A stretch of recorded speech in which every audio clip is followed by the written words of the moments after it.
Basic शिक्षा विभाग उत्तर प्रदेश सरकार और यूनिसेफ का पिछले कई वर्षों से अथक प्रयास है कि कोई भी बच्चा शिक्षा से वंचित न रहे और उस हर बात का ख्याल रखा जाए जिससे स्कूल और शिक्षकों को अपना काम करने में सहायता मिले।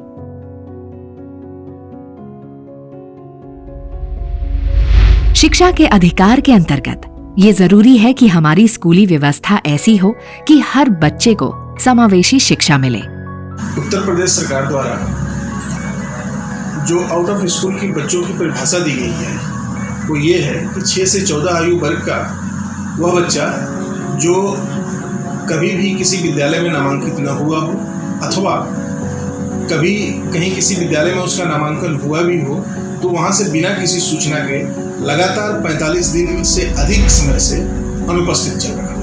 ये दोनों ही प्रकार के बच्चे आउट ऑफ स्कूल के श्रेणी में आते हैं। कोरोना वायरस के संक्रमण से बचने के लिए स्कूल लंबे समय तक बंद किए गए हैं, जिसके कारण आउट ऑफ स्कूल बच्चों की संख्या में बढ़ोतरी हो सकती है। इस संभावना के मद्देनजर लॉकडाउन के समय समग्र शिक्षा उत्तर प्रदेश द्वारा ई पाठशाला की मदद से ऑनलाइन क्लासेस, व्हाट्सएप, AIR और दूरदर्शन के माध्यम से शिक्षा को बच्चों के घर घर तक पहुंचाया गया। इससे न केवल नामांकित बच्चों को शिक्षा से जोड़े रखा गया, बल्कि आउट ऑफ स्कूल बच्चों को भी जोड़ने का प्रयास किया गया। स्कूल खुलने पर ऐसे बच्चों को चिन्हित कर उनका नामांकन, स्क्रीनिंग और आकलन किया गया। दोनों ही स्थितियों में हमें दिव्यांग बच्चे, प्रवासी बच्चे और शहरी क्षेत्र के वंचित बच्चों पर ध्यान देना बहुत जरूरी है। इस संदर्भ में देखिए स्कूल द्वारा याद रखने योग्य बातों की ये लिस्ट।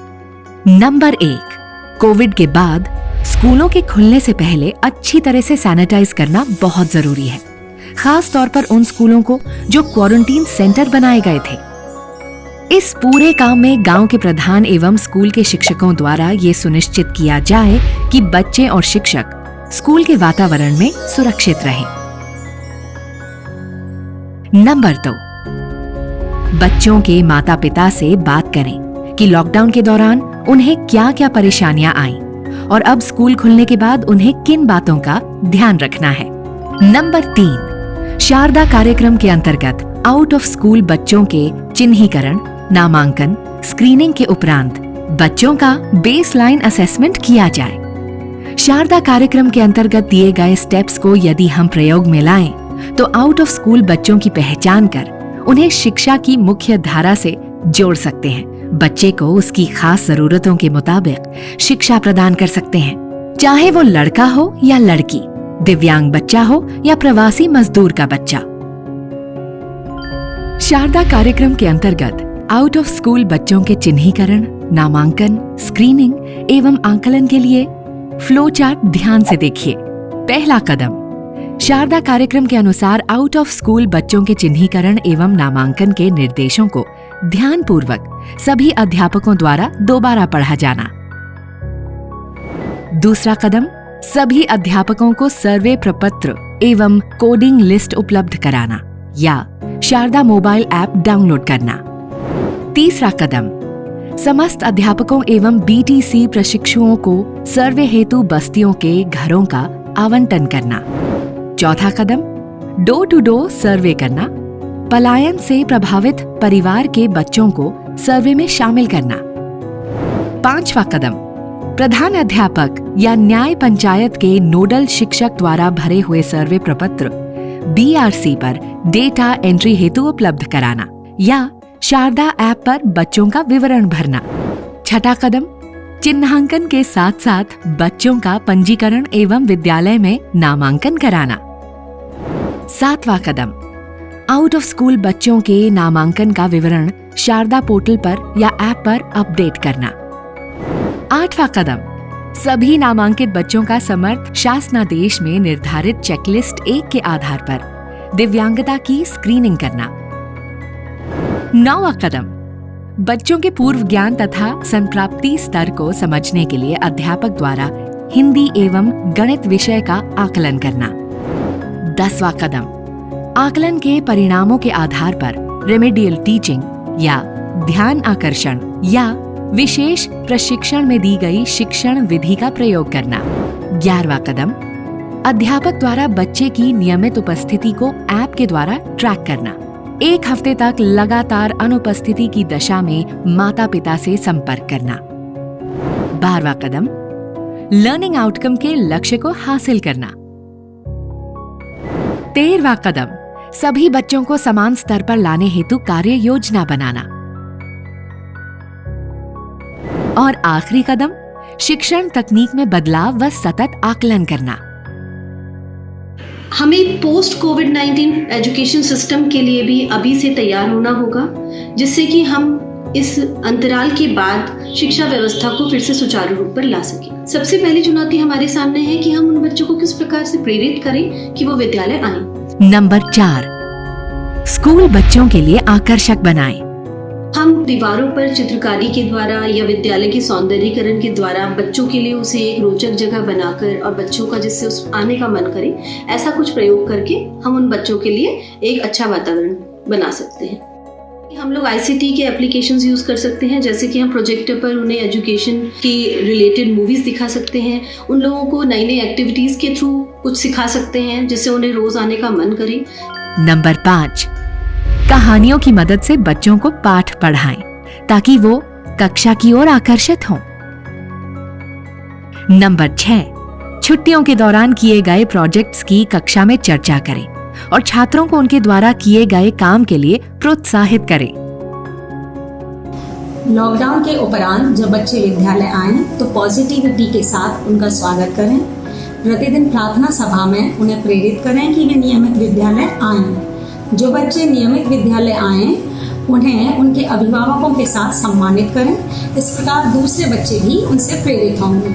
नंबर 7, क्लास में नए विषय पढ़ाना शुरू करने से पहले बेसलाइन टेस्टिंग करना अनिवार्य है ताकि हम ये जान सकें कि अब तक के पढ़ाए गए पाठ को समझने में कहीं किसी छात्र को कोई परेशानी तो नहीं है।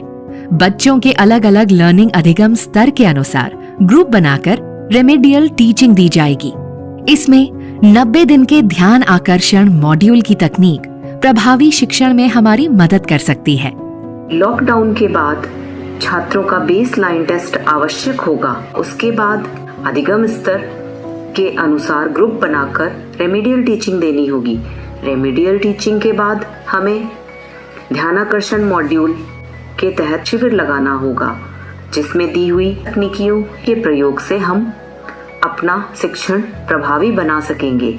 नंबर 8, ये सब स्क्रीनिंग, टेस्ट और आंकलन के बाद आप पता लगा सकेंगे कि क्या आपकी कक्षा में ऐसे बच्चे हैं जिनको सोचने समझने में परेशानी है, देख नहीं सकते या बोलने व सुनने में परेशानी है।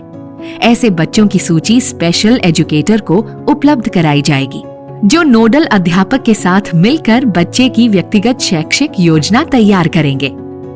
आउट ऑफ स्कूल बच्चे या विद्यालयों में अध्ययनरत समस्त दिव्यांग बच्चों को अध्यापकों के द्वारा, स्पेशल एजुकेटर्स के द्वारा तथा फिजियोथेरेपिस्ट के द्वारा समर्थ व शारदा कार्यक्रम के अंतर्गत निर्धारित चेक लिस्ट के आधार पर उनका आइडेंटिफिकेशन किया जाना आवश्यक है। इसके साथ ही राष्ट्रीय बाल स्वास्थ्य कार्यक्रम की ब्लॉक स्तरीय टीम के चिकित्सकों के द्वारा अध्ययनरत समस्त बच्चों का स्क्रीनिंग कर आइडेंटिफिकेशन किया जाना अति आवश्यक है, जिससे कि अधिक से अधिक दिव्यांग बच्चों को शिक्षा की मुख्यधारा से जोड़कर उन्हें समावेशी शिक्षा उपलब्ध कराई जा सके। नंबर 9, स्कूल खुलने के 15 दिन के अंदर मौसमी प्रवास से लौटे छात्रों के लिए विशेष प्रशिक्षण का इंतजाम भी किया जाए। नंबर 10, टीचर और बच्चे के अभिभावकों के बीच एक पाक्षिक PTM करने से हम ये पता लगा सकते हैं कि बच्चा स्कूली शिक्षा सही तरीके से ग्रहण कर पा रहा है या नहीं, और क्या उसे स्कूल आने में कोई परेशानी है जिसके रहते वह स्कूल छोड़ सकता है। लॉकडाउन के बाद स्कूल खुलने पर यदि हम सभी कार्य स्टेप बाय स्टेप क्रम से करेंगे तो हम बच्चों की हर पड़ाव पर मदद कर सकते हैं। स्कूली दाखिला, शारदा प्रोग्राम के अंतर्गत आउट ऑफ स्कूल बच्चों और दिव्यांग बच्चों की स्क्रीनिंग, मौसमी प्रवास से लौटे बच्चों का असेसमेंट, लॉकडाउन के समय अभिभावकों और बच्चों से जुड़ाव आदि ये सभी कार्य हमें मदद करेंगे लॉकडाउन के बुरे प्रभाव से हमारे विद्यालयों को बचाने के हेतु। लॉकडाउन के बाद स्कूल खुलने पर अगर हम अपना काम स्टेप बाय स्टेप क्रम से करेंगे तो हम बच्चों को हर पड़ाव पर मदद करने में समर्थ होंगे। इस 10 पॉइंट्स की जांच सूची के रूप में आपके पास वह ताकत है जो कोरोना के बावजूद लाखों बच्चों तक समेकित शिक्षा पहुंचा पाएगी।